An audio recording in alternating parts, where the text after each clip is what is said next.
Welcome to the Football Tragics. I'm your host, Aaron. I'm joined here by Tony and Juzzy, two United fans. Juzzy, you've been in the pod with us before. Wow, what a game, boys. Post-match reaction. West Ham 1, United 2. Absolute scenes. Ronaldo scores. Benrahma scores. Mark Noble missed penalty. Juzzy, initial thoughts? Hit us with it. What a roller coaster! Like from the ovation when Jesse put in the top corner, had to be him against West Ham. Kind of revived him. He's glowing there last season to the save pen from David De Gea, which we don't say very often. He doesn't have the greatest pen saving record, but he stood up there. He's had a decent season this year, David, and big 3 points. We needed that. I mean, yeah, it's almost something out of a book. Like Jay Ling's stuffed up in the Champions League, back to his club that he was at last season, who they wanted back, and then goes and scores the winner. What a goal! And then the same thing, Mark Noble comes off the bench just for the penalty. It's always a bad omen. Never get a player who's not touched the ball before to take a penalty.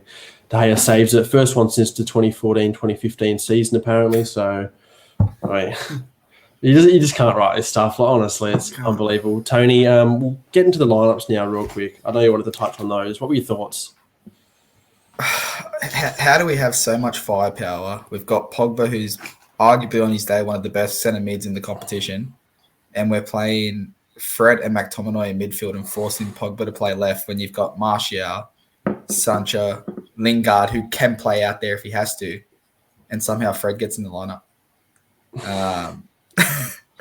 And then to top it off, Ole makes a sub and takes Pogba off and leaves Fred on the pitch. I don't know, Juzzy. I don't know if that's just me having a biased look against Fred, but I don't get it.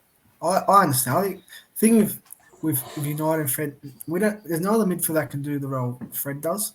I think, like, even though people think he doesn't do it the best, but just in terms of in that midfield, there's no one that will, especially against a midfield of Rice and Souček, who are quite, even this will, Rice done like a 70-metre run at one point, like just a work rate. I was more surprised McTominay going straight in, to be honest.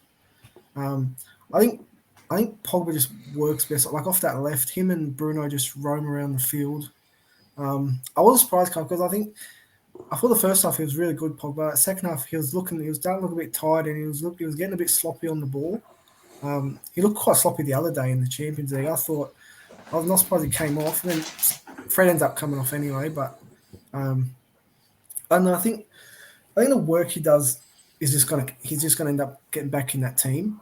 I think in terms of balance wise, like if you're against a midfield like that, I think if we were, like I said last week, that Newcastle game, I wouldn't have been surprised if Pogba more deeper with someone else. But I think until you get someone that can play that pivot on his own, I think you're still going to see, like West Ham aren't a bad team. Like in game against good teams, that will counter, which is what they like to do. West Ham today, you're going to have players like Fred and McTominay will still keep getting picked. And I don't like your answer, Aaron. I think, look, I'm going to agree with Juzzy. I think there's no secret. Pogba doesn't like playing defensive, and Fred, it's his role. And Fred with McTominay, it just works somehow. Look, I don't think Fred's United.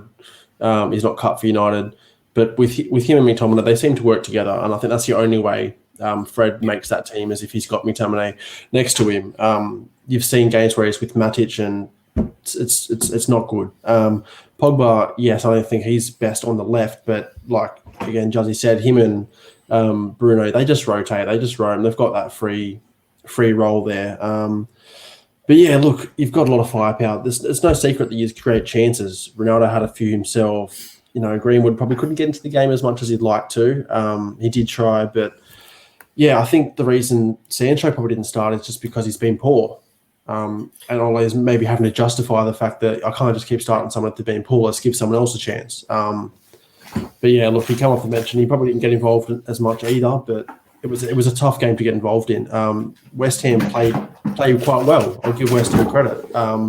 Without Mikel Antonio, we all wrote them off. I think in our preview for the week, we gave West Ham basically no hope, and they actually played quite well. I was surprised Jarrod Bowen up top could actually do something. He's a small man, But yeah, they look good. I think there's obviously a few penalty shouts in that game. I think the first one on Ronaldo probably could have been a penalty. Do you both agree there?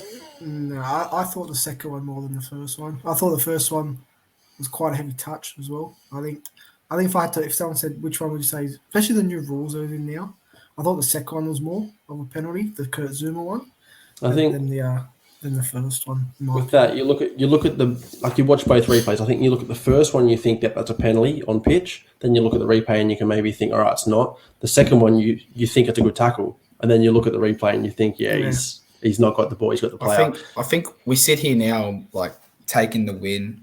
We'll take it. We'll say fair enough, but I think West Ham had an equally massive shout with the penalty when Wan-Bissaka came in. I thought that was going to be given a clear penalty. Wan-Bissaka's come in. He was reckless. His studs were showing. Yes, he got the ball, but you can't lunge it in a box like that. Was I think that the one with Souček? The one? Yeah, where he slid into the left and they said Souček invaded his space. Yeah, that was opposite for me. I thought it was a pen at first, and watching the replay, I thought it wasn't a pen. For me. Well, you look at the stats. United had 10 shots on target to West Ham's 4. I think the way the game was going, I think United deserved the win. Again, they don't look amazing defensively with all this, bringing Varane in and whatnot. You can still see that defensive midfielder problem is there, and you're gonna be a bit shaky at times. But United create chances for fun. Ronaldo's already proved to be an asset to this team. 4 goals in 4 games since he's come back. It's a great win for United. Look, as a Chelsea fan, I would have liked to see you slip up points, but United, they find a way to win. They find a way to win games, and you've got to give them credit. The title challenges for sure. Tony, anything else? Like what do you want to add to this? It's hard. I think you would have been on your toes. one of the biggest thing is I was talking to the boys from the United podcast. Obviously, we have a group chat because of the Sydney United fans group. And we're all blowing up at Ollie for bringing Matic on. You're chasing a game. You look to the bench. You've got Donny van der Beek, Mata, Martial, and you go, yeah, Matic, get on the field. Let's make sure we get a point with a game that we should be winning. And then he goes and gives the winning assist. You can't really say anything anymore, can you? Well, Mata, for example, he's one of those players that you can bring him on, he'll make something happen. He's been a bit of an unsung hero for the past few years. He doesn't get as much game time as he probably could because he's good enough. But yeah, he comes on and does change games. So yeah, for Matic to go and get the assist, it wasn't the hardest assist, let's be honest. It was the finish that made it. But yeah, look, Ole got it right with his substitutions in the end. It worked. And that got to give him credit for that because at the end of the day, if you're a manager and you sub on someone and they go and score the winner, it's all you care about. It's 3 points for United and they stay top of the table.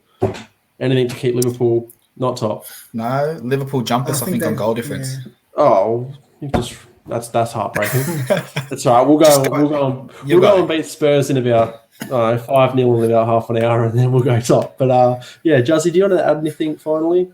Were you impressed with United today or could they have been better? I still think the thing that gets me, I think a problem with the Sancho was we're very narrow.